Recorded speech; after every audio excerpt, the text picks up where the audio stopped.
मोर प्रिय माने प्रभु जीशु ख्रीष्ट को ग्रहण करने लोक मानकर धर्म नुहे मन परिवर्तन होउछि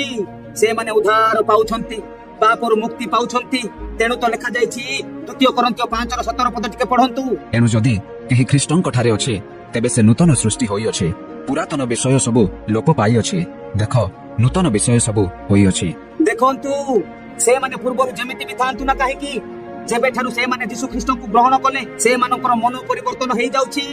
बदली जाउछि उद्धार पाउछंती बा मुक्ति पाउछंती किंतु जेउ माने उद्धार पाउ नाहंती से मानकर परिस्थिति टिके आपण माने देखंतु की परि अन्यायी बेईमानी लढई झगड़ा चोरी करूछंती किंतु जेउ माने प्रकृत रे उद्धार पाउछंती किबा पाइछंती से मानकर परिस्थिति सब बदली जाउछि पूरा नूतन सृष्टि हेई जाउछि।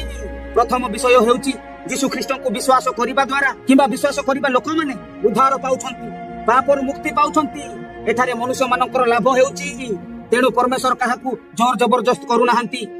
बरं कहउछंती जे परि जे कहि मो ठारे विश्वास करिवो से अनंत जीवन पाइबो विनष्ट न होई जबरदस्ती नुहे किबा तुमरो मनस्कामना पूर्ण हेबो आसो बोली कहू नाहंती जहार इच्छा हेबो से आसु कोनोसी जबरदस्त नुहे